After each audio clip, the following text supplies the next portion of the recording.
제주도의 그 정원 오피스텔에 제가 3층에 제주도 노영동 939입니다. 343평을 가족들과 더불어 보유를 하고 있는데요. 이거를 어떤 지분을 정리할 필요가 있어서 그래서 8월달에 이렇게 고도 완화가 발표되고 보다는 방침은 정해진 것 같습니다. 이렇게 문제가 한 11월이나 내년도에 팔려고 하거든요. 전체 보유 지분의 땅 평수가 한 600평 되는데 11.3% 정도 보유를 하고 있습니다. 그래서 저한테 전화 연락 주시기를 바랍니다. 그 주변의 시세가 그 뒤편의 건물이 이렇게 평당 1억에 팔렸습니다. 저희는 대로변이고요. 드림타와 같은 대로변에 있습니다. 걸어서 총총총 300m인데 그 옆에는 다 대형 빌딩들만 있고요. 제가 35년 된 구축이어서 이론적으로는 40층까지 허용을 한다고 했지만 상업지역은 제도 아파트가 25층까지는 되니까 저희는 최소한 30층 정도는 허용해 주지 않을까라고 기대하고 있습니다. 그럼 현재 지상 12층이에요. 그 지하 3층이고 15층인데 그러면 거의 뭐 3배 600하게 더 높이 지을 수 있기 때문에 땅값이 엄청 보통 떼리라고 생각하는데 뒤편에 있는 건물의 땅값보다 이게 뒤편에도 도로변을 끼고 있는데 최근에 1억에 팔렸다고 제가 말씀드렸죠. 근데 그거보다 두세 배 정도 보통 값이 더 쳐줍니다. 이런 노영동 대로변은 제주도의 명동 강남 같은 데인데 미국이 만약에 그것을 달러 전진 기주로 할 수밖에 없다면 유럽도 그러리라고 생각하면 위안화를 대응해서 일본도로 물류 기주로 또 만든다면 이 부분 새롭게 조명이 될 것입니다. 관광명관으로 발전했던 것이 이제 틀려질 것이라고 생각하는데 스텝 바이 스텝으로 접근하십시오. 헛된 희망을 드리고 싶지는 않고요. 일단 관광객은 뭐 1200만, 1300만 이렇게 들어올 것 같은데요. 금융 중심지구로 홍콩의 10분의 1만 하더라도 이거 굉장히 미래 투자 가치는 높다. 그래서 대한민국 내에서는 가장 투자 가치가 높지 않을까 저는 그렇게 개인적으로 예상하고 있습니다.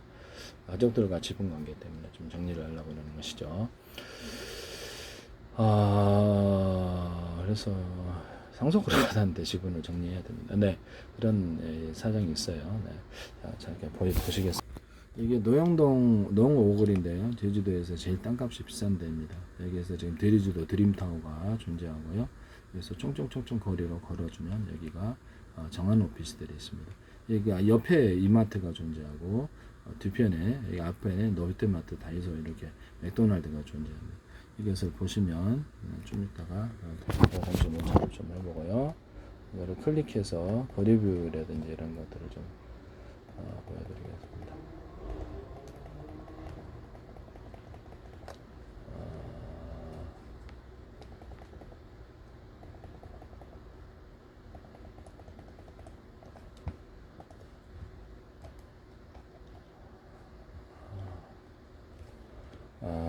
보면 이게 총총총 거리 식당 수가 얼마나 많이 생겼냐면 여기 건물을 다 헐어내고 식당으로 만들고 있습니다. 보시면 여기 관광객들이 유입 때문에 그래요. 제주도 여기 안에 몇십만 명이 들어옵니다. 이쪽에. 그래서 관광객 이게 이제 전통적인 먹자골목인데 저기는 이렇게 600평 정도 되는 코너 건물입니다. 먹자골목 입구에 들어가고요. 여기서부터 이게 시기 다 식당가입니다. 여기도 지금 적게 남았는데 실제 지금도 헐고 이렇게 건물을 헐고 식당 이렇게 건물로 다 바꾸고 있어요. 여기서부터 여기까지 엄청나게 많죠. 이 주변에도 여기까지도 확장을 하고 있습니다. 엄청나게 많죠. 엄청나게 숫자가 많습니다. 이것도 적게 나온 겁니다. 이 밑에도 확장을 하고 있어요. 관광객들이 때문에. 그래서 이런 엄청나게 식당 수가 이거보다도 실제로는 더 많고 건너편에도 다 헐어가지고 이게 식당이 자리가 부족하자 건너편 도로를 따라서 건너편은 대로변인데 도로변을 따라 이쪽으로 식당이 확대가 되고 있는 상황입니다. 를 보겠습니다. 그래서 거리뷰를 보면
보시면 저희가 이게 정한 오피스텔 빌딩인데요. 이게 지금 저희가 3층에 343평을 보유하고 있고 토지 전체 토지가 600평 되고요. 여기서부터 이렇게 도로가 이렇게 대도로변인데 이렇게 대도로변 주위에는 다 빌딩들입니다. 그래서 노영동에서 가장 이게 어떻게 보면 이게 중심가라고 하겠습니다. 앞으로 이게 이제 금융 중심 지역으로 저는 바뀔 거로 예상하고 있는데요. 여기가 제주도에서 제일 땅값이 비싼 드림타워입니다. 이 주변이 땅값이 제일 비싼데요. 이렇게 해서 다 주변에는 저까지 해서 대형 빌딩들로만 채워지고 뒤편에도 그러합니다. 이게 롯데마트 있고 여기 이마트가 옆에 있고 여기 드림타워입니다. 장사가 얼마나 잘 되는지 몰라요. 그래서 매년 그래서 지금 계속 신기록을 내고 있습니다. 이렇게 해서 쭉 이렇게 가면 이게 드림타워인데요. 여기서 드림타워에서 이게 드림타워에서 이쪽 코너로 들어가면 아까쯤에 보여드렸던 이쪽 대로변으로 쭉 이렇게 해서 이렇게 쭉 들어가. 여기가 이제 개발을 계속 할 것 같은데 건물을 헐어내고 일단 건물을 위로 올릴 거. 고도 하나가 8월달에 있으면 여기도 혜택을 받으리라고 생각합니다. 그래서 하여튼 뭐 여기 다 매입을 할 것으로 저는 생각하고 제주도의 가장 중심지를 매입하지 않고 어디를 매입을 하겠습니까? 그래서 저도 지금 이거를 가족 간의 지분만 없으면 이거를 그냥 계속 가져가도 괜찮은데요. 이거를 가족 간의 지분을 정리를 하고 서로가 나눠 갖는 게 가장 올바른 것 같아서 그게 가장 아름다운 것 같아요. 그렇죠. 이런 공동사회라는 건 항상 그렇습니다. 네. 네. 그래서 이 주변에 저는 이제 35년 된 구축이라서 재건축에 이렇게 딱 가장 혜택을 받을 것 같고요. 여기서 600평 정도 되기 때문에 건물이 100평 정도 되면 30몇 층 올리기가 휘청휘청 거리죠. 그래서 600평 정도 되면 건물이 30몇 층 올릴 수 있거든요. 그래서 그 뒤편에는 30몇 층까지는 힘들죠. 뒤편에 건물들이 16층까지 올리는 건 봤는데요. 조금 좀 도로변이 약간 넓죠. 그쪽도 이쪽은 이기는 대도로변이고 이런 부분을 말씀을 드립니다. 그래서 이 길을 한 40층까지 이론적으로 올려준다는데 30층까지는 올려지지 않을까라고 생각하고 있습니다. 네. 제주도 드림타워가 지금 38층, 38층이기 때문에 최소한 그에 비가하게 올려주지 않을까. 제 35년도 구축에 대해서 재건축을 할 수 있는 요건에 해당하게 됩니다.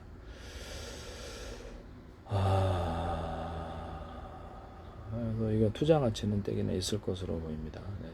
저희가 처음 보유했을 때보다 2010년도인가 네, 이게 제가 가등기 상태에서 보유를 했다가 운영을 조금 가등기 상 허락을 받고 운영을 했던 것 같아요. 임대를. 근데 아버님이 하셨는데 그거를 일단 등기를 2013년도에 하시고 그래서 원등기는 그 전에부터 했다가 그때 잔금 치르고 이제 이렇게 본격적인 원등기 상태에서 가등기에도 이제 그쪽 허락을 받아야지 되는 부분이라서요. 네.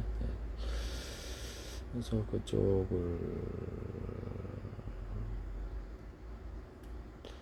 뭐가 지분 관계가 있었겠죠. 아무래도 서로 간 이익을 나누는데 뭐 있지 않았겠습니까? 그렇게도 있겠죠. 그래서 대신 운영해 준다 이런 개념일 수도 있고. 그래서 이거를 갖다가 뭐 정확한 건 내가 모르겠어요. 근데 그거를 거기에 그래가지고 지금 이거를 어떻게 갖다 지금 2013년대 2015년대 등기를 했나? 2015년대에서 10년이 넘었네요. 네, 10년 정도가 됐는데 올해 한 10월달 되면 10년이 딱 채워지는 것 같습니다. 본등기로 해가지고 2014년 네, 그렇게 기간이 지났습니다. 그 땅값이 거의 뭐 10배 정도 돼. 지금 고도 하나쯤 되면 폭등을 하겠죠. 그래서 그때쯤에서 팔라고 합니다. 11월 달에는 내년 정도에 팔 수 있는데요. 하여튼 연락을 주십시오. 전화번호는 있으니까요. 홍콩 한 15년 정도만 되면 제가 보기에는 제주도는 토지 같은 것도 엄청 확보를 해도 괜찮다라고 생각하는데요. 그것은 아직 모르겠습니다. 제주도는 전역을 풀어서 고층 빌딩을 세우도록 해놨습니다. 다만 철골 빌딩 그거는 좀 자제를 해야 될 것으로 지진에 취약할 수 있어서 철골 빌딩은 허가해서 도에서 허가를 해주면 안 됩니다. 제가 보기에는 네네. 이거는 나사로 되어 있는 건데 지진이 없는 거죠. 그래서 대비를 안 할 수도 없는데요. 네, 이런 부분을 말씀을 드립니다. 통콩의 10분의 1만 돼도 이거는 제주도가 물류 위주로서 미국의 물류 위주 또는 캐나다 또는 그 중남미의 물류 위주로서 탁월하다. 일본의 물류 위주로도 되고 중국의 물류, 한국의 물류 위주도 된다. 여기서 곧바로 출발을 해서 중국, 대만, 한국, 일본까지 하루면 딱 갑니다. 자동차 이렇게 화물차에다 실어서 또 컨테이너를 이렇게 움직여 가지고 실는 방식으로 하면 하루면 실습니다. 그래서 차째 그냥 실어갖고 하고 거기서 운전사만 바꿔서 그쪽 나라에서 운전을 해갖고 가면 되죠.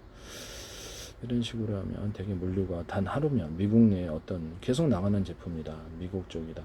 미국 내 어떤 기업이다. 그러면 계속 나간다. 그래서 중국에도 나가고 대만에도 나가고 한국에 나가고 일본, 아시아도 나간다. 그러면 이쪽에서 실어버리죠.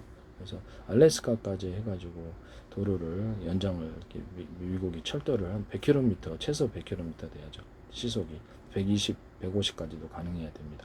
직행하면 물류가 엄청나게 빨라지는데 알래스카에서 실으면 일주일밖에 안 걸립니다. 그러면 미국에 우리 최소 한 달 반, 2달 걸리거든요. 이것 때문에 물류의 경쟁, 미국의 수출 경쟁력이 문제가 있고 달러에도 문제가 되는 거죠. 그렇죠. 물류가 좀 달러 많이 왔다 갔다 해야지 달러가 많이 이렇게 결제 통화로 비중이 커지는 부분이 나겠습니다. 이거를 철도를 연장을 해서 전 이건 공짜로 쓰세요. 이 아이디어는. 철도를 관광객 철자까지 하면은 미국과 일본 또 한국 또는 동아시아, 동남아시아에서 이쪽으로 와가지고 알래스카에서 철도를 해서 캐나다 구경하고 미국 땅 알래스카도 구경하고 캐나다도 구경하고 미국 전역과 중남미까지 관광을 하리라고 생각합니다. 그래서 고속철을 만들어 놓으면 테마별로 역테마별 이것도 공짜로 쓰세요 미국에서. 그래서 그렇게 하시면 굉장히 큰 프로젝트가 되리라고 생각합니다. 현 정부의 업적이 되겠죠. 동시에 미국 전역에서 공사를 착공하면 빠른 시간 옆에 철도길 하나 더 넣는 건데 동시 착공이면 일자리를 엄청나게 만들 수 있을까요? 네, 미국 전역에서 동시 착공으로 가서 빠르게 건설하면 일자리를 단기간에 엄청나게 해서 미국 경제를 붕시키거나 전 세계에서 미국으로 투자가 들어오겠죠. 그렇죠. 당장에 돈이 있는데 안 투자하는 사람들이 있습니다.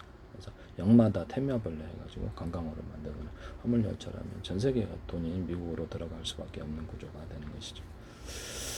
이런 부분을 말씀을 드립니다. 제주도를 물류 기주를 두면은 한 하루면 중국과 대만, 러시아, 한국 또는 일본까지 하루면 원탑으로 이렇게 창고를 거기다 놓고 단 하루면 배송할 수 있다라는 것이죠.